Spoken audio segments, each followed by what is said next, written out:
नमस्कार। मैं सुधीर श्रीवास्तव ज्योतिष अनुसंधान केंद्र में आपका स्वागत करता हूं। आज हम लोग बात करेंगे कि रेट्रोगेड एक्साल्टेड प्लैनेट और रेट्रोगेड डेविएटेड प्लैनेट में क्या क्या समानताएं हैं और क्या क्या अंतर है। उच्च के वक्री ग्रह और नीच के वक्री ग्रह में क्या क्या समानताएं हैं और क्या क्या भिन्नताएं हैं, क्या क्या अंतर है, आज इस विषय पर हम लोग बात करेंगे।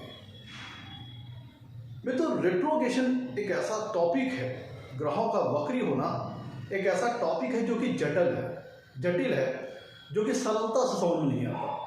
और इसको लेकर के ज्योतिष शास्त्र में भिन्न भिन्न मत है, भिन्न भिन्न विचार है। रेट्रोगेशन प्रोसेस क्या होता है, ग्रहों का वक्रत्व होना क्या होता है, इसको लेकर के हम लोगों ने एक डिटेल्ड में एनालिसिस पिछले एपिसोड में कर रखी है। उसका लिंक मैं आपको डिस्क्रिप्शन सेक्शन में दे दूंगा, जिसको आप देख लीजिएगा। अलबत्ते आज भी हम शॉर्ट रूप में इस रेट्रोगेशन प्रोसेस को समराइज करेंगे, तब अपने टॉपिक को कंटिन्यू करेंगे। रेट्रोगेशन का अर्थ होता है वक्री होना, अर्थ होता है रिवर्स, कोई चीज उल्टी अपनी दिशा में चलने लगे। तो ज्योतिष शास्त्र के दृष्टिकोण से अगर हम बात करें तो ग्रहों का वक्री होने का मतलब है कि जब हम पृथ्वी से किसी ग्रह को देखते हैं जो कि वक्री है, तो ये आभास होता है कि वह ग्रह उल्टी दिशा में पीछे की ओर जा रहा है। ये रेट्रोगेशन प्रोसेस वास्तव में कोई ओरिजिनल चीज नहीं है, ये एक भ्रम है, एक इल्यूजन है। जब हम पृथ्वी से किसी ग्रह को देखते हैं रेट्रोगेशन प्रोसेस के समय, तो ये प्रतीत होता है कि वह ग्रह पीछे की दिशा की ओर जा रहा है, उल्टी दिशा में। इसी को हम ग्रहों का वक्री होना कहते हैं, रेट्रोगेट होना कहते हैं। वास्तव में अगर हम अपने सोलर सिस्टम की बात करें तो हमारे सोलर सिस्टम में सारे के सारे ग्रह अपनी अपनी ऑर्बिट में, अपनी कक्षा में आगे की तरफ चलते हैं, एक ही डायरेक्शन में। कोई भी ग्रह पीछे की दिशा की ओर नहीं चलता, उल्टी दिशा में नहीं जाता। वास्तव में ये कोई एक्चुअल में होने वाली प्रक्रिया नहीं है, ओरिजिनल में होने वाला प्रोसेस नहीं है, ये एक भ्रम है। जब हम रेट्रोगेशन प्रोसेस में होता क्या है कि आप ऐसा समझिए, अगर उदाहरण के तौर पर बात करें तो जैसे कोई दो कारें हैं, दो गाड़ियां हैं, एक कार धीमी, दोनों कार एक ही रोड पर एक ही दिशा में जा रही हैं, एक धीमी गति से एक तेज गति से है। धीमी गति वाली कार आगे चल रही है और तेज गति वाली कार पीछे चल रही है। तेज गति वाली कार पीछे चल रही है, तो जाहिर सी बात है तेज गति वाली कार धीमी गति को ओवरटेक करेगी, धीमी गति वाली कार को। तो जब तेज गति वाली जो कार है वो धीमी गति वाली कार को जब ओवरटेक करती है, तो जिस समय ये ओवरटेकिंग का प्रोसेस हो रहा होता है, तो उस समय जब हम तेज वाली गाड़ी थोड़ा आगे बढ़ जाती है, तो उससे जब हम पीछे पलट करके धीमी गति से चलने वाली गाड़ी को देखते हैं, तो यह महसूस होता है कि जो धीमी गति वाली गाड़ी है वह पीछे की दिशा में, उल्टी दिशा में जा रही है। जबकि वास्तव में वास्तविकता यह है कि दोनों गाड़ियां सेम डायरेक्शन में आगे की ओर जा रही होती हैं, और हमको ये प्रतीत होता है तेज वाली गाड़ी से पीछे पलट के देखने पर कि धीमी गति वाली जो गाड़ी थी वो पीछे की दिशा में जाने लगी। ऐसा सही एक्चुअल में नहीं हो रहा, ये भ्रम है हमें दिमाग से। तो इसको ज्योतिष शास्त्र के दृष्टिकोण से हम देखते हैं, कोई ग्रह वक्री होने का मतलब है कि जब उस ग्रह को हम पृथ्वी से देखते हैं तो वह ग्रह पीछे की ओर जाता हुआ प्रतीत होता है। एक्चुअल में ग्रह पीछे की ओर नहीं जा रहा है, लेकिन हमें यह प्रतीत होता है। रेट्रोगेशन प्रोसेस, रेट्रोगेड एक्साल्टेड प्लैनेट और रेट्रोगेड डेविएटेड प्लैनेट में दोनों को अंतर समझने के लिए हमें तीनों चीज को समझना आना चाहिए। रेट्रोगेड प्रोसेस क्या होता है, नीच के ग्रह क्या होते हैं और उच्च के ग्रह क्या होते हैं। जब हमें तीनों चीजें पता होंगी तब हमें कलेक्टिव तौर पर ये समझ पाएंगे कि रेट्रोगेड एक्साल्टेड प्लैनेट और रेट्रोगेड डेविएटेड प्लैनेट में क्या अंतर है। देखिए, जब उच्च का ग्रह और नीच का ग्रह की अगर हम बात करें तो उच्च का ग्रह वो होता है जो अपनी सबसे हाईएस्ट डिग्निटी पे है, जहां तो अपने आप को सबसे ज्यादा कंफर्टेबल फील कर रहा है, अपने आप को सबसे ज्यादा कह लीजिए कंफर्टेबल, अपने आप को ज्यादा सुलभ और सहज फील कर रहा है, अपने आप को बहुत स्ट्रांग फील कर रहा है। और किसी ग्रह का नीच होने का क्या मतलब है, नीच का कोई होने का क्या मतलब है कि वह ग्रह अपने सबसे लोवेस्ट डिग्निटी में है, दुर्बल है, पीड़ित है, अनकंफर्टेबल है, सबसे ज्यादा मोस्ट अनकंफर्टेबल स्टेज में है। और दोनों के साथ लग गया रेट्रोगेशन का प्रोसेस।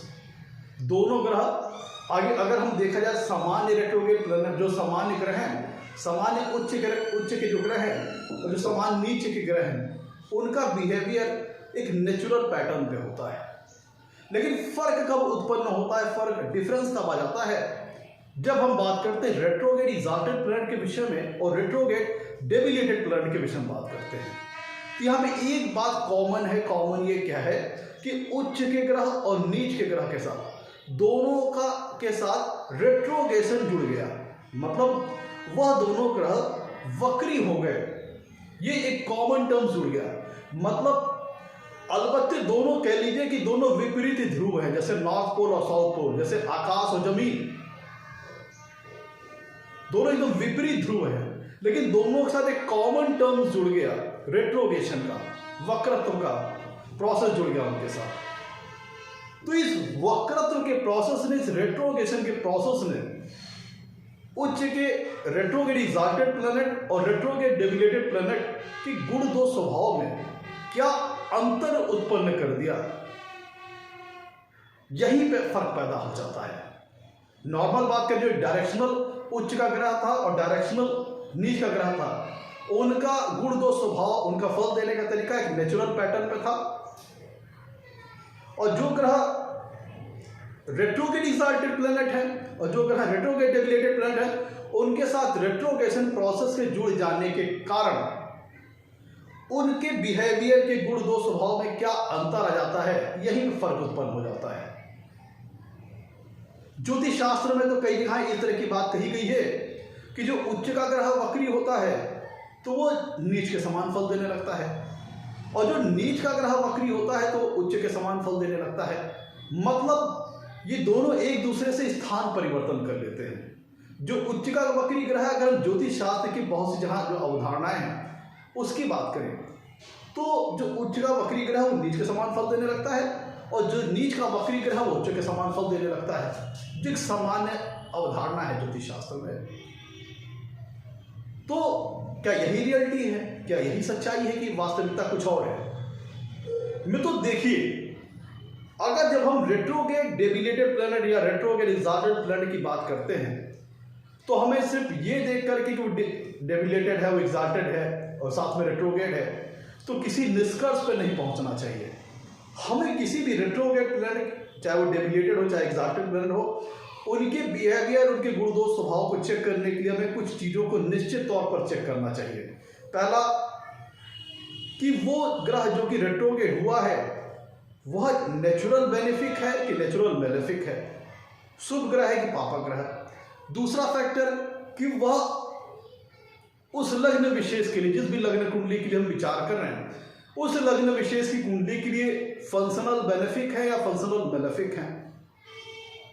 ये चीज विचार करना होगा कि भाई उस लग्न विशेष की कुंडली के लिए जो ग्रह रेट्रोगेट हुआ है वह शुभ ग्रह है उस लग्न विशेष के लिए, या फिर अशुभ ग्रह, किसी शुभ भाव का स्वामी है कि अशुभ भाव का स्वामी है, लग्नेश है या केंद्र त्रिकोण का स्वामी है, किसी शुभ भाव का स्वामी है या किसी अशुभ भाव का स्वामी है। दूसरा फैक्टर। तीसरा फैक्टर, अब हम ये देखना है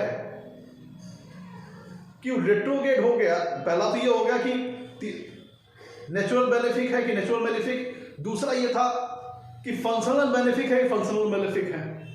तब हमें देखना चाहिए कि रेट्रोगेट एक्साल्टेड है कि रेट्रोगेट डेबिलिटेड है। यहाँ पे फंक्शनल बेनिफिक, फंक्शनल मेलेफिक का तात्पर्य है कि उस लग्न विशेष की कुंडली के लिए वह रेट्रोगेट प्लैनेट फेवरेबल ग्रह है कि अनफेवरेबल है, किसी शुभ भाव का स्वामी है कि अशुभ भाव का स्वामी है, उस लग्न विशेष की कुंडली के लिए कारक ग्रह है या मारक ग्रह है, या ये सारी चीज़ें चेक करना पड़ेगा। मैं तो रेट्रोग्रेड प्रोसेस को एक समराइज वे में बता देता हूँ, तब जाकर के भिन्नता समझ में आएगी। मैं तो कोई भी जो हमारे सोलर सिस्टम में जो प्लैनेट्स रिवॉल्व करते हैं, घूमते हैं, वो एक इलेक्ट्रिकल पाथ में, अब एक इलेक्ट्रिकल पाथ में रोटेट करते हैं, एक ओवल शेप पाथ में वो रोटेट करते हैं। मतलब एक इलेक्ट्रिकल कक्षा में जो उनकी ऑर्बिट हो इलेक्ट्रिकल शेप में है, जो उनका जो कक्षा है, जो ऑर्बिट्स है, वो एक इलेक्ट्रिकल शेप में, ओवल शेप में है। तो जब ओवल शेप में है तो जाहिर सी बात है, अंडाकार शेप में है, तो सन से, सूर्य से ऑर्बिट की जो सभी जगह की जो दूरियां हैं वह एक समान नहीं होगी, कहीं पे कम होगी, कहीं पे ज़्यादा होगी। तो जब कोई ग्रह अपनी ऑर्बिट में रोटेट होते हुए सूर्य के समीप जाने लगता है, तो उसके ऊपर सूर्य का जो गुरुत्वाकर्षण बल है, ग्रेविटेशनल फोर्स है, ज़्यादा तेजी से अप्लाई होने लगता है, जिसको बैलेंस करने के लिए वह ग्रह तेज गति से आगे बढ़ता है। आप उसको मैनेज करने के लिए जो सूर्य का जो ग्रेविटेशनल फोर्स उसके ऊपर अप्लाई हो रहा है, उसको बैलेंस करने के लिए, उसको मैनेज करने के लिए वह ग्रह तेज गति से आगे चलने लगता है। जब वो सूर्य के समीप आने लगता है, जितना ज़्यादा वह सूर्य के समीप आता जाएगा अपनी कक्षा में, उतना ही ज़्यादा उसकी गति में तेजी आती जाएगी। और जाहिर सी बात है, अंडाकार शेप का जो इलेक्ट्रिकल ऑर्बिट है, तो कुछ ऐसे भी स्थान होंगे इस ऑर्बिट में जो सूर्य से काफ़ी दूरी पर होंगे। और वो ग्रह जब अपनी ऑर्बिट में सूर्य से काफ़ी दूरी पर जाने लगता है, जब सूर्य से जैसे जैसे दूर चला जाता है, वैसे वैसे उस ग्रह के ऊपर सूर्य का जो गुरुत्वाकर्षण बल है वो कम होता चला जाता है, कम तौर पर अप्लाई होने लगता है। तो जब वो सूर्य से जब दूर जा रहा होता है, उसके ऊपर सूर्य का, उस ग्रह के ऊपर सूर्य का गुरुत्वाकर्षण बल कम अप्लाई होने लगता है, जिसके फलस्वरूप वो ग्रह अपने आप को कंफर्टेबल फील करने लगता है और उसकी गति धीमी होने लगती है। तो जब कोई भी ग्रह सूर्य के जैसे जैसे समीप आता जाएगा, उसकी गति तेज होने लगेगी, सूर्य के ग्रेविटेशनल फोर्स को मैनेज करने के लिए, बैलेंस करने के लिए। और जैसे जैसे वो ग्रह अपनी कक्षा में सूर्य से दूरी पर जाएगा, तो उतना रिलैक्स होता जाएगा, उतनी उसकी स्पीड स्लो होती चली जाएगी।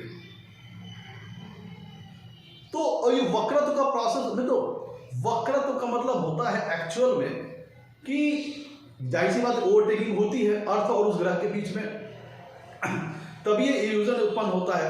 यहां से एक चीज क्रिएट हो जाती है कि रेट्रोगेशन, पहला जो इसका महत्वपूर्ण बिंदु हुई है कि रेट्रोगेशन प्रोसेस के दरमियान वह ग्रह सूर्य से दूर जाने लगता है। जब अपनी ऑर्बिट में सूर्य से एक निश्चित दूरी के आगे वो निकल जाता है, अपनी ऑर्बिट में वो टहलते हुए सूर्य से जब आगे काफी दूरी पर निकलने लगता है, तो एक निश्चित दूरी के बाद उस ग्रह की स्पीड स्लो होने लगती है। तो इससे एक बात कंक्लूजन क्लियर हो गई कि ग्रह की जो स्पीड है अपनी ऑर्बिट में, वो हर एक प्लेसेस पे, सारी जगह पर एक समान नहीं है। जितना ज़्यादा सूर्य के समीप आता जाएगा उतनी गति तेज होती जाएगी, अपनी ऑर्बिट में सूर्य से जितनी ज़्यादा दूरी पर जाएगा उतनी ज़्यादा उसकी गति धीमी होती चली जाएगी। तो इसका मतलब क्या हो कि अपने किसी भी ग्रह की अपनी ऑर्बिट में जो स्पीड है वो हर जगह एक समान नहीं है, कहीं कम है, कहीं ज़्यादा है। तो जब वो रेट्रोगेशन का प्रोसेस तब होता है कि जब वह ग्रह अपनी ऑर्बिट में सूर्य से काफ़ी दूरी पर जाने लगता है, और एक निश्चित दूरी के बाद जब उसकी ग्रह की स्पीड काफ़ी धीमी हो जाती है, तब ये रेट्रोगेशन का प्रोसेस शुरू होता है, ग्रहों का वक्री होने का प्रोसेस शुरू हो जाता है। और उसी समय एट दैट पॉइंट साइमल्टेनियसली, उसी समय उसकी जो दूरी है अपनी ऑर्बिट में और अर्थ अपने ऑर्बिट में चल रही होती है, वह ग्रह अपनी ऑर्बिट में जब सूर्य से एक निश्चित दूरी के बाद आगे निकल जाता है तो धीमे होने लगता है काफ़ी, और अर्थ भी अपने ऑर्बिट में रोटेट कर रही होती है। लेकिन जिस समय, इससे पहला पॉइंट ये निकल के आ गया कि रेट्रोगेशन प्रोसेस समय उस ग्रह की गति धीमी रहती है। इसका मतलब ये हुआ कि उस ग्रह की जो स्पीड है वो अपनी ऑर्बिट में हमेशा एक समान नहीं रहती।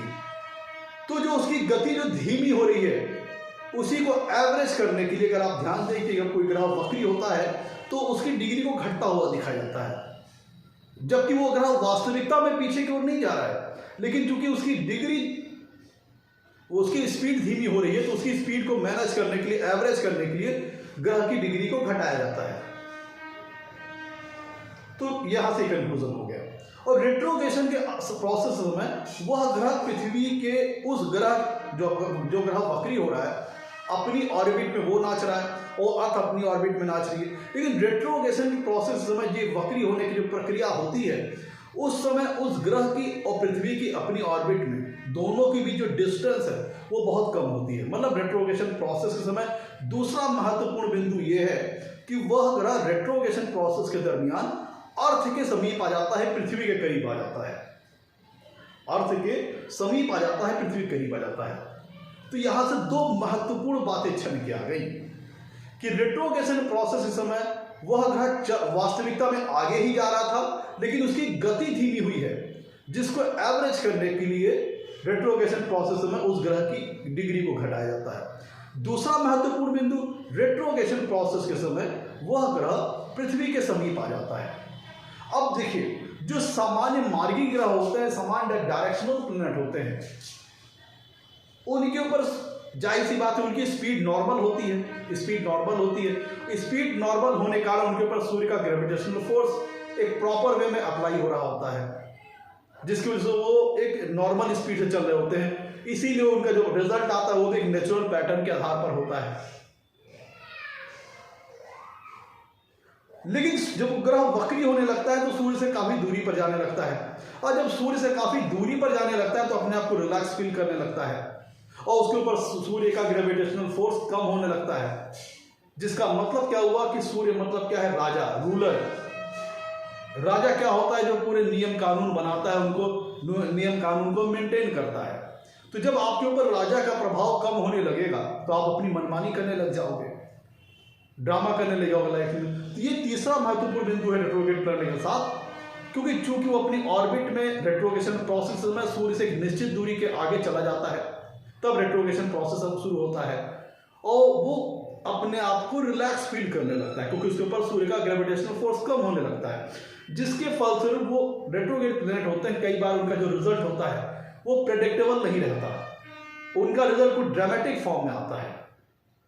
तो तीन महत्वपूर्ण बातें आ गई।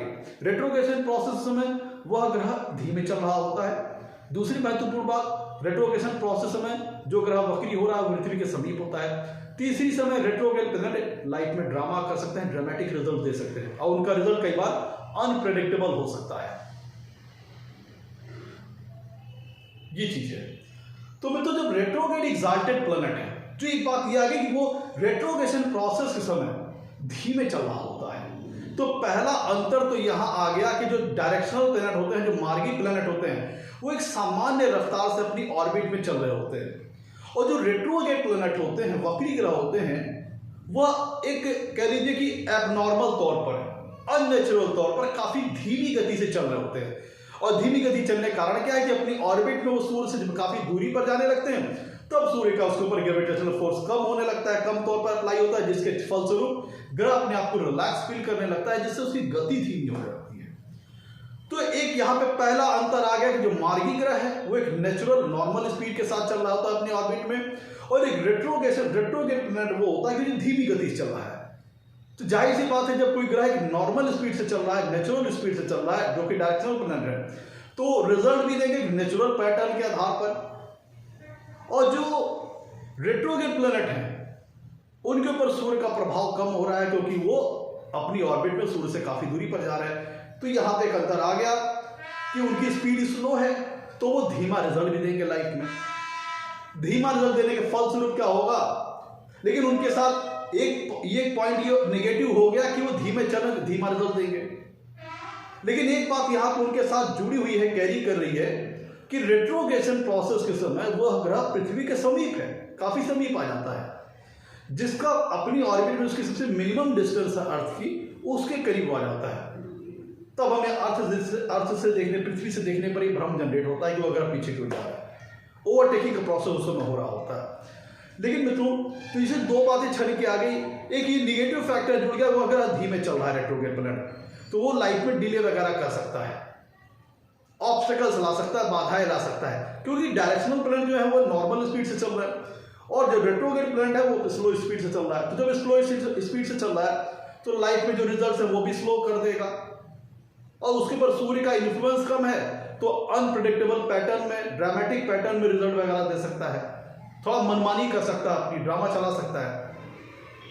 और चूंकि वो पृथ्वी के समीप है, अब देखिए डायरेक्शनल प्लैनेट उनके बीच डायरेक्शन जो मार्गी ग्रह हैं उनसे और अर्थ के बीच में डिस्टेंस सामान्य है, एक नेचुरल वे में है, तो एक नेचुरल पैटर्न के तौर पर रिजल्ट भी दे रहा है। लेकिन रेट्रोगेशन प्रोसेस के समय जब कोई ग्रह रेट्रोगेट होता है तो वो ग्रह पृथ्वी के समीप आ जाता है काफी, दोनों अपनी अर्थ में ऑर्बिट में रोटेट कर रहे हैं, वो प्लैनेट भी अर्थ भी अपनी अपनी ऑर्बिट में दोनों रोटेट कर रहे हैं।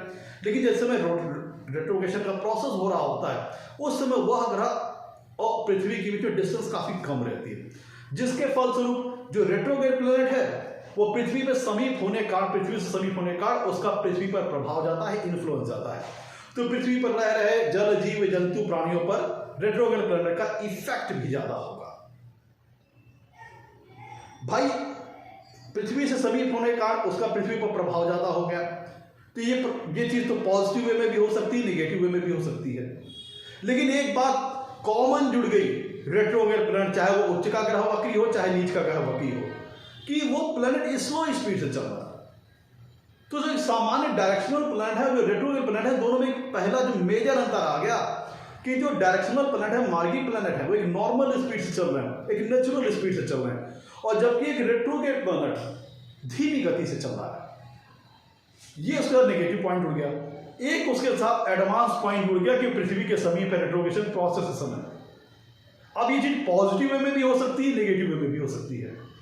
अगर वो उस लग्न विशेष की कुंडली के लिए फेवरेबल ग्रह हुआ तो फिर तो व्यक्ति की जिंदगी को बना देगा। उस लग्न विशेष की कुंडली के लिए अगर फेवरेबल ग्रह हुआ, किसी फेवरेबल पोजीशन पे हुआ, केंद्र में, त्रिकोण में, धन स्थान में, लाभ स्थान में, तो उस व्यक्ति के जीवन को बना भी सकता है क्योंकि वो पृथ्वी से समीप है। तो एक सामान्य मार्गी ग्रह की अपेक्षा वक्री ग्रह पृथ्वी के ज्यादा समीप होने का उसका प्रभाव भी पृथ्वी के ऊपर ज्यादा है। तो अगर चाहे सक्सेस की बात करें या फेल्योर की बात करें, तो जो रेट्रोगेट प्लैनेट है वो एक सामान्य मार्गी ग्रह की अपेक्षा व्यक्ति को जीवन में बहुत बड़ी एब नॉर्मल लेवल की सक्सेस या बहुत बड़ी एब नॉर्मल लेवल की फेल्योर दे सकता है, क्योंकि सामान्य मार्गी ग्रह की अपेक्षा जो रेट्रोगेट प्लैनेट है वो पृथ्वी पे समीप है। और ये पृथ्वी की जो उसकी समीपता है ये पॉजिटिव वे में भी हो सकती है, निगेटिव वे में भी हो सकती है। डिपेंड इस बात पर करेगा कि वो अगर जिस भी लग्न विशेष की कुंडली के लिए हम विचार कर रहे हैं, उस लग्न विशेष की कुंडली के लिए वह ग्रह एक फेवरेबल प्लैनेट है, कारक ग्रह है, या फिर अकारक या मारक ग्रह है। शुभ भावों के स्वामी है क्या शुभ भावों के स्वामी है, लग्नेश है, भाग्येश है, योग कारक ग्रह है, या फिर छठे, आठवें या 12वें भाव का स्वामी है, इस पर निर्भर करेगा। और लेकिन एक बात दोनों में हम जुड़ गए, चाहे रेट्रोगेट एग्जाल्टेड हो चाहे रेट्रोगेट डेबिलिटेड, कि वो धीमी गति से चल रहा है। तो धीमी गति से चल रहा है मार्गी ग्रहों की अपेक्षा, तो रिजल्ट में भी डिले करेगा। और ये डिले होना इस बात का संकेत है कि ऑब्स्टेकल्स, व्यवधान, परेशानियां, थोड़ा लाइफ में स्ट्रगल, थोड़ा सफरिंग, ये सारी चीजें आ सकती हैं। ये सारी चीजें लाइफ में आ सकती हैं।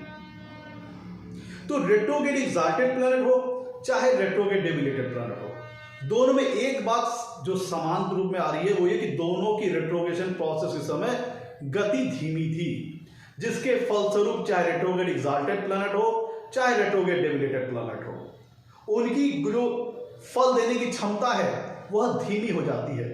और ये धीमापन शो करता है कि जैसे एक मार्गी ग्रह एक स्मूथ और नेचुरल वे में रिजल्ट देते हैं, उस तरह से ये रेट्रोगेट प्लैनेट रिजल्ट नहीं देंगे।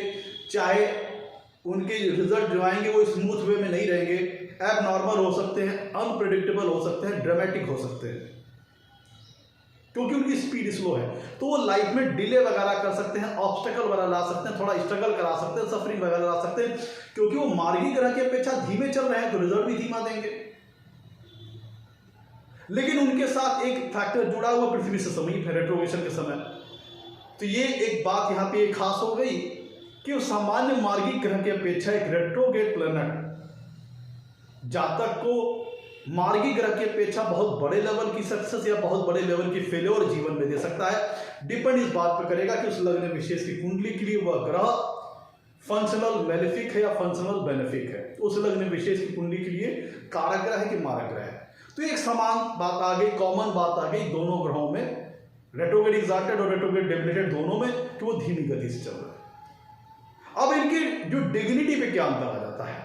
अगर हम सामान्य उच्च के ग्रह की बात करें तो सामान्य उच्च का ग्रह कौन सा है, जो अपनी हाईएस्ट डिग्निटी में है, मोस्ट कंफर्टेबल स्टेज पे है, स्ट्रॉन्ग है। और नीच के ग्रह की बात करें तो सबसे अपनी लोवेस्ट डिग्री पे है, लोवेस्ट डिग्निटी पे है, अनकंफर्टेबल है, पीड़ित है, दुर्बल है। अब रेट्रोगेट दोनों के साथ जुड़ जाने में इनकी डिग्निटी में, इनके गुण दो स्वभाव में क्या अंतर आ जाएगा। अब देखिए, जो उच्च का ग्रह है वह पावरफुल ग्रह होता है और रेट्रोगेशन के कारण, क्योंकि रेट्रोगेट प्लैनेट वो होते हैं जो पृथ्वी के समीप आ गए हैं रेट्रोगेशन प्रोसेस के समय, तो इस समीपता ने उनको पावर प्रदान की, स्ट्रेंथ प्रदान की मार्गी ग्रहों की अपेक्षा।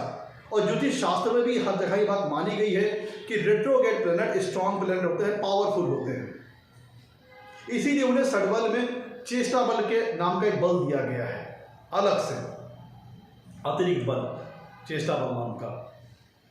तो इसका मतलब ये हुआ कि रेट्रोगेट प्लैनेट जब एग्जाल्ट कर गया तो एग्जाल्टेड प्लैनेट पहले से ही पावरफुल था, पहले से स्ट्रॉन्ग था, पहले से हाईएस्ट डिग्निटी में था, और उसके साथ रेट्रोगेशन जुड़ गया।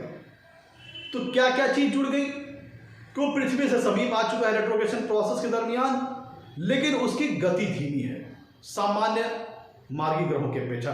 सामान्य जो उच्च के मार्गी ग्रह होते हैं उनकी अपेक्षा रेट्रोगेट एग्जाल्टेड प्लैनेट की स्पीड उनकी अपेक्षा धीमी है अपनी ऑर्बिट में चलने की। लेकिन एक प्लस फैक्टर जो उनके साथ जुड़ गया है कि वो सामान्य जो उच्च के ग्रह होते हैं उनकी अपेक्षा वो ग्रह पृथ्वी से ज्यादा समीप है, पृथ्वी के ज्यादा करीब है। और रेट्रोगेट डेबिलिटी की बात करें तो रेट्रोगेट डेबिलिटी, अब देखिए पहले आपको ये चीज क्लियर कर दे, तो हुआ क्या कि जो सामान्य जो मार्गी जो उच्च के ग्रह थे वो एक नेचुरल वे, नेचुरल स्पीड से अपनी ऑर्बिट में ट्रेवल कर रहे थे, स्मूथ वे में, एक नेचुरल पैटर्न में चल रहे थे। लेकिन रेट्रोगेट एग्जाल्टेड प्लैनेट धीमी गति से चल रहे थे, तो उनके साथ दो तरह की पावर जुड़ गई। बाय डिफॉल्ट पहले से वो उच्च के ग्रह थे, तो उच्च के ग्रह के होने के कारण पावर में ज्यादा थे, स्ट्रॉन्ग में ज्यादा थे, और रेट्रोगेशन के हो जाने के कारण, रेट्रोगेशन उनके साथ जुड़ जाने का उन ग्रहों के पास अतिरिक्त बल आ गया पृथ्वी के समीप हो जाने के कारण। तो जो रेट्रोगेट एग्जाल्टेड प्लैनेट हो गए, पहले ऑलरेडी उनके पास एग्जाल्टेशन के कारण, उच्चता के कारण वो पावर में ज्यादा थे, स्ट्रॉन्ग थे, और उनको एक अतिरिक्त पावर मिल गई रेट्रोगेशन की, क्योंकि रेट्रोगेशन के दरमियान वो ग्रह पृथ्वी के समीप आ गया। लेकिन डिसएडवांटेज क्या है, एक सामान्य उच्च का जो मार्गी ग्रह है उसके अपेक्षा जो रेट्रोगेट एग्जाल्टेड प्लैनेट है उसके साथ डिसएडवांटेज ये लगा है कि सामान्य उच्च का जो मार्गी ग्रह है उसके अपेक्षा रेट्रोगेट एग्जाल्टेड प्लैनेट की स्पीड धीमी है। तो इसका मतलब क्या हुआ कि जो एक रेट्रोगेट, जो एक नॉर्मल उच्च का ग्रह है वो अब जो उस लग्न विशेष कुंडली के लिए उसकी डिग्निटी हो, चाहे फेवरेबल हो, चाहे कारक ग्रह हो, चाहे मारक ग्रह हो, उस आधार पर वो रिजल्ट देगा एक स्मूथ वे में, एक नेचुरल पैटर्न है जो उच्च का मार्गी ग्रह है। लेकिन चूंकि रेट्रोगेट एग्जाल्टेड प्लैनेट उनसे धीमी गति से चल रहा है और उसके बाद डबल पावर है, एक तो एग्जाल्टेशन की और एक रेट्रोगेशन की, दोनों मिलकर के डबल पावर हो गई। तो चूंकि पावरफुल ज्यादा है तो निश्चित तौर पर एक सामान्य उच्च जो मार्गी ग्रह है उनकी अपेक्षा वह ज्यादा तेजी से आपको प्रभावित करेगा, क्योंकि पृथ्वी के वो समीप आ गए रेट्रोगेशन के समय और ऑलरेडी वो एग्जाल्टेशन में है, उच्च राशि में है, तो उनके पास पावर बहुत ज्यादा है, और पावर बहुत ज्यादा है और पृथ्वी के समीप है, तो निश्चित तौर पर एक सामान्य पृथ्वी के समीप है रेट्रोगेशन के समय, तो जो सामान्य उच्च का जो मार्गी ग्रह है उसकी अपेक्षा जो रेट्रोगेट एग्जाल्टेड प्लैनेट है उसका पृथ्वी पर प्रभाव ज्यादा होगा, वो निश्चित तौर पर आपके जीवन को प्रभावित करेगा। लेकिन डिसएडवांटेज क्या जुड़ गया कि उनकी गति धीमी है। तो जो सामान्य उच्च का जो मार्गी ग्रह है वो स्मूथ वे में, नेचुरल पैटर्न के तौर पर अपना फल देगा, और जो रेट्रोगेट एग्जाल्टेड प्लैनेट है अलबत्ते वो पावरफुल ज्यादा है, उच्च का ग्रह है, लेकिन वो धीमी, एक बात यहां पे कॉमन जुड़ गई, वो धीमी गति से चल रहा है। तो वो एक रेट्रोगेट एग्जाल्टेड प्लैनेट भले ही उस लग्न विशेष की कुंडली के लिए एक फंक्शनल बेनिफिट प्लैनेट हो, उस लग्न विशेष की कुंडली के लिए कारक ग्रह हो, लेकिन उसके बावजूद भी वो जातक को लाइफ में डिले वगैरह करा सकता है, उसके कार्यों में, उसके रिजल्ट में डिले वगैरह हो सकता है, ऑब्स्टेकल्स वगैरह आ सकते हैं। भाई धीमा रिजल्ट देगा तो कैसे देगा, डिले वगैरह करेगा, ऑब्स्टेकल्स वगैरह लाएगा। लेकिन अगर उस लग्न विशेष की कुंडली के लिए वो कारक रहा, फेवरेबल ग्रह रहा, शुभ भाव का स्वामी रहा, तो निश्चित तौर पर वो आपको इतनी बड़ी सक्सेस लाइफ में दे सकता है जो सामान्य उच्च का मार्गी ग्रह आपको नहीं दे सकता। ये तो इसका एक विचार कि अगर वो सामान्य उच्च के मार्गी ग्रह की अपेक्षा अगर वो रेट्रोग्रेड एग्जाल्टेड प्लैनेट आपको जीवन में बहुत बड़े लेवल की सक्सेस दे सकता है उस सामान्य उच्च के मार्गी ग्रह की अपेक्षा, अगर उस लग्न विशेष की कुंडली के लिए वो कारक ग्रह है, फेवरेबल ग्रह है। लेकिन अगर उस लग्न विशेष की कुंडली के लिए वो मारक ग्रह है, तब तो ये अलबत्ते आपके जीवन में परेशानियां बढ़ा देगा। क्योंकि अगर उस लग्न विशेष कुंडली के लिए वो एक अशुभ भावों का स्वामी है, मारक ग्रह है, अकारक ग्रह है, तो एक ऐसे ग्रह को पास पावर आ गई है जो आपकी लाइफ में ऑब्स्टेकल्स वगैरह जिसको देने का काम मिला हुआ है, जिसको सफरिंग वगैरह देने का काम मिला हुआ है, जिसको व्यवधान और परेशानियां देने का काम मिला है, जिसको लाइफ में ट्रांसफॉर्मेशन देने का काम मिला है, अगर उस ग्रह के पास इस तरह की पावर आ गई एग्जाल्टेशन और रेट्रोग्रेशन की, तब तो फिर ये निगेटिव हो जाएगा। और वो आपकी लाइफ में ऑलरेडी उसकी स्पीड स्लो थी तो वो डिले वगैरह कर रहा था, चाहे फेवरेबल हो चाहे अनफेवरेबल हो। लेकिन अगर उस लग्न विशेष की कुंडली की वो ग्रह अकारक हो गया, मारक हो गया, तो बहुत ज्यादा ऑब्स्टेकल्स, बहुत ज्यादा स्ट्रगल्स, बहुत ज्यादा सफरिंग हो जाएगा। और दूसरी तरफ अगर हम बात करें रेट्रोग्रेड डेविलेटेड प्लैनेट की, तो यही चीज बात यहां पे भी आ गई। डेविलेटेड प्लैनेट क्या है? एक बहुत ही अपनी लोवेस्ट डिग्निटी में है, दुर्बल है, पीड़ित है, कमजोर है, शुभ फल देने में असमर्थ है। लेकिन अब चूंकि इसके साथ भी, इस ग्रह के साथ भी वही बात हो गई कि रेट्रोगेशन के कारण जो एक सामान्य नीच ग्रह है वो एक अपनी उसकी जो स्पीड थी अपनी ऑर्बिट में नॉर्मल थी, जो सामान्य नीच का ग्रह था उसकी स्पीड अपने ऑर्बिट में नॉर्मल थी। लेकिन जो एक रेट्रोग्रेड डेविलेटेड प्लैनेट है उसकी जो गति होगी वो धीमी थी और वो ग्रह रेट्रोगेशन के समय पृथ्वी के समीप था। तो एक डेविलेटेड प्लैनेट की अपेक्षा जो रेट्रोग्रेड डेविलेटेड प्लैनेट होता है वो सामान्य नीच के ग्रह की अपेक्षा धीमी गति से चल रहा था।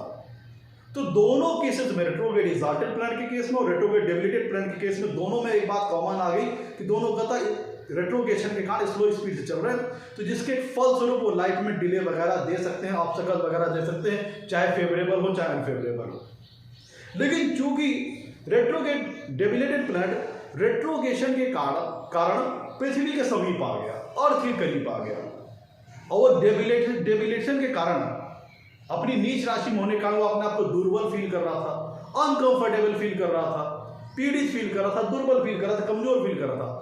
लेकिन उसको जो रेट्रोगेशन का जो पृथ्वी को समीप आ गया तो उसको एक अतिरिक्त पावर मिल गई। था वो बहुत कमजोर पीड़ित अवस्था में था, लेकिन उसको पृथ्वी के समीप आ जाने के कारण उसको पावर मिल गई, उसको एक स्ट्रेंथ मिल गई। तो जैसे आप समझ लो कि जैसे कोई बहुत डिहाइड्रेटेड आदमी हो जिसका बहुत सारा पानी निकल गया हो, लूज मोशन हो गया हो, उल्टी वगैरह हो गई हो, उसको हॉस्पिटल में 10-12 बोतल ग्लूकोज चढ़ा देते हैं तो फिर से वो उठ करके बैठने लगता है। तो वही सेम चीज यहाँ पे थी, अलबत्ते वो अपनी पीड़ित अवस्था में था, दुर्बल अवस्था में था, कमजोर अवस्था में था।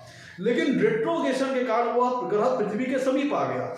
पृथ्वी से समीप आ जाने के कारण जो एक सामान्य नीच का ग्रह है उसकी अपेक्षा जो एक रेट्रोगेटेड डेविलेटेड प्लैनेट होता है उसके पास पावर ज्यादा आ गई। उसकी जो दुर्बलता थी, उसकी जो कमजोरी थी, रेट्रोगेशन के कारण वो दूर हो गई, काफी हद तक दूर हो गई। इसे हम ज्योतिष शास्त्र में कहते हैं नीच भंग होना, उसकी डेबिलिटी कैंसिल होना। वो ग्रह जब सामान्य नीच का ग्रह था तो वो एक नॉर्मल वे में था, उसकी स्पीड नॉर्मल थी और पृथ्वी से उसकी भी जो दूरी थी वो एक नॉर्मल थी। लेकिन रेट्रोगेशन के कारण वो अगर पृथ्वी के करीब आ गया और इसकी स्पीड भी स्लो थी और पृथ्वी से समीप आ जाने का उसको पावर मिली। भाई आपसे कोई व्यक्ति अगर 50 किलोमीटर दूर है, कोई व्यक्ति जस्ट आपके सामने खड़ा है, तो दोनों का आपके ऊपर प्रभाव में कितना अंतर होगा। तो वही चीज हुई, अलबत्ते वो पीड़ित था, कमजोर था, दुर्बल था। रेट्रोग्रेड डेविलेटेड प्लैनेट जो आपका डेविलेटेड प्लैनेट है सामान्य नीच ग्रह की अपेक्षा जो रेट्रोग्रेड डेविलेटेड प्लैनेट था वो भी लोवेस्ट डिग्री, पीड़ित था, कमजोर था। लेकिन रेट्रोगेशन कारण वो जो पृथ्वी के जब समीप आ गया तो उसको एक पावर मिल गई, सपोर्ट मिल गया, जो मैंने आपको एग्जांपल में दिया था, जैसे किसी व्यक्ति को बैसाखी का सपोर्ट मिल जाए, वो सारी बातें हैं। जैसे व्यक्ति कोई चल फिर दिव्यांग है तो उसको बैसाखी का सपोर्ट मिल जाए, कोई आदमी बहुत ज़्यादा डिहाइड्रेट हो जाए उसको हॉस्पिटल में ग्लूकोज वगैरह खूब चढ़ा देते हैं, तो एक सब प्रकार का सपोर्ट दे दिया। जिसका मतलब क्या हुआ कि जो सामान्य नीच ग्रह की अपेक्षा रेट्रोगेट डेबिलिटेड प्लैनेट होते हैं उनकी जो दुर्बलता थी, जो उनकी कमजोरी थी, रेट्रोगेशन के कारण उसमें काफी हद तक न्यूट्रलाइजेशन आ गया।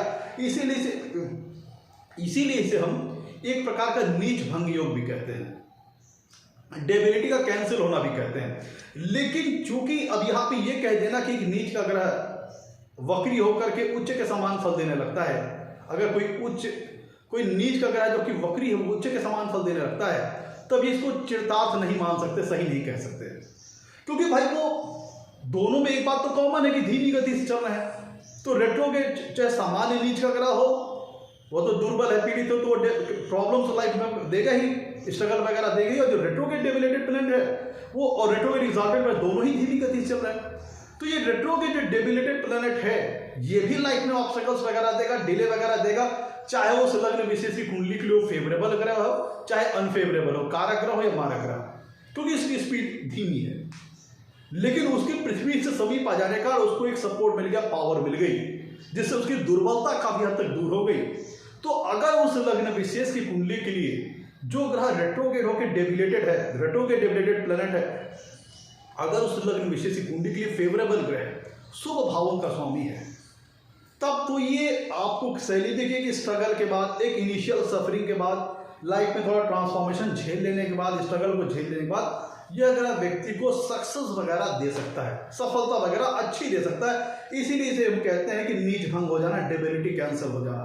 लेकिन इसको इस तरह से नहीं कह सकते कि उच्च के समान फल देने लगेगा, ये कहना गलत है। भाई कोई आदमी डिहाइड्रेटेड है, उसको आप ग्लूकोज चढ़ा करके उठने बैठने लायक बना सकते हो, लेकिन ये नहीं कह सकते 10 किलोमीटर दौड़ जाओ, ठीक है। तो ये आप इसे कह सकते हैं कि नीच का ग्रह वक्री हो गया तो एक सामान्य ग्रह की तरफ फल देने लगा। जैसे कोई ग्रह अपनी जब सामान्य अवस्था में हो, अपनी मित्र राशि में हो, अपनी अति मित्र राशि में हो, सम राशि में हो, तो उस जैसा वो स्टेटस प्राप्त कर लेगा तो एक नॉर्मल फल आपको देने लगेगा। तो ये स्ट्रगल के बाद, संघर्ष के बाद आपको लाइफ में अच्छे फल मिलने लगते हैं। इसीलिए आपको लगता है कि भाई वो हमारे कुंडली में तो ग्रह नीच का था लेकिन वो वक्री था, तो इसके रिजल्ट पलट गए और हमें उच्च के समान फल मिलने लगे, ऐसा नहीं था। रेट्रोगेशन के कारण पृथ्वी के समीप हो जाने के कारण उसे पावर का सपोर्ट मिल गया, जिसने उसकी दुर्बलता को दूर कर दी, दुर्बलता को न्यूट्रलाइज कर दिया, जिसके फलस्वरूप वो कुछ अच्छे फल आपको लाइफ में दे पाया। एक स्ट्रगल के बाद, झेला लेने के बाद अच्छे फल वो लाइफ में आपको दे पाया। तो ये चीज है। लेकिन यहाँ पे ये नहीं कह सकते कि रेट्रोगेट डेबिलिटेड प्लैनेट है तो फिर वो उच्च के समान फल देने लग जाएगा। और जो रेट्रोगेट एक्साल्टेड प्लैनेट था वो उसके बाद पावर तो बहुत ज्यादा आ गई, सामान्य उच्च ग्रह की अपेक्षा पावर बहुत ज्यादा आ गई, लेकिन उसके साथ भी बात जुड़ी है, पहला तो एक्साल्टेशन का पावर और दूसरा रेट्रोगेशन के पृथ्वी से समीप होने का पावर। लेकिन उसके साथ निगेटिव फैक्टर था, कोई धीमी गति से है तो उसको लाइफ में डिले वगैरह करना है, ऑब्स्टेकल वगैरह देना है।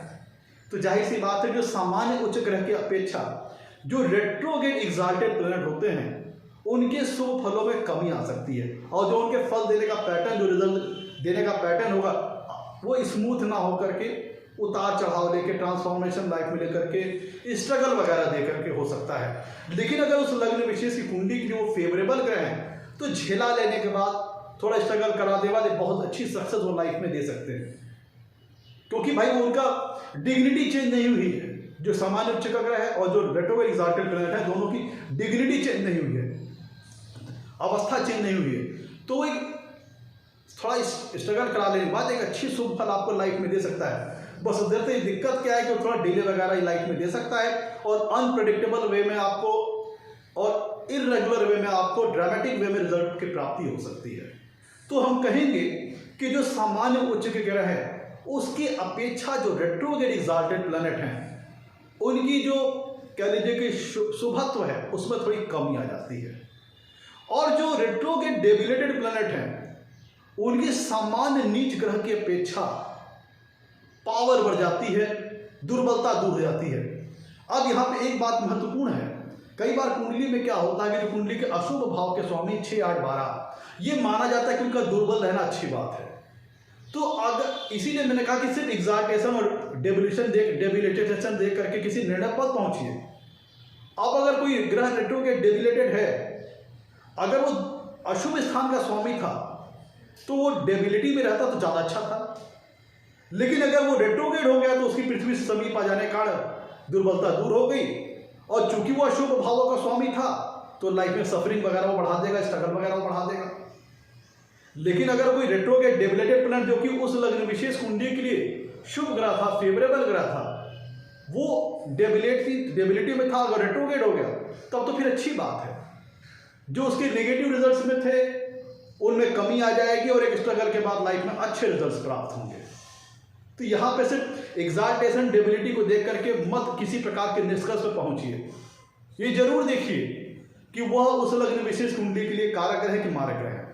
अगर एक रेट्रोग्रेड एग्जाल्टेड प्लैनेट जो कि एग्जाल्टेड प्लैनेट के अपेक्षा, सामान्य एग्जाल्टेड प्लैनेट के अपेक्षा, मार्गी एग्जाल्टेड प्लैनेट के अपेक्षा उसके बाद पावर बहुत ज्यादा है। लेकिन अगर किसी अशुभ भाव का स्वामी रेट्रोग्रेड एग्जाल्टेड हुआ है कुंडली में 6 और 12 का, तो स्ट्रगल वगैरह बहुत ज्यादा बढ़ा देगा। कोई भी चीज स्ट्रगल के बगैर मिलेगी ही नहीं। और लेकिन अगर कोई फंक्शनल बेनिफिट, कोई उस लग्न कुंडली की कोई कारक ग्रह रेट्रोग्रेड एग्जाल्टेड हुआ है, तब फिर एक स्ट्रगल के बाद आपको इतनी बड़ी सक्सेस मिल सकती है जो सामान्य मार्गी ग्रह नहीं दे, सामान्य उच्च का मार्गी ग्रह नहीं दे सकता। तो मैं तो ये था आज का हमारे एपिसोड अच्छा लगा हो तो लाइक कीजिएगा, चैनल को सब्सक्राइब कीजिएगा। आज के लिए इतना ही। मैं तो नमस्कार, धन्यवाद।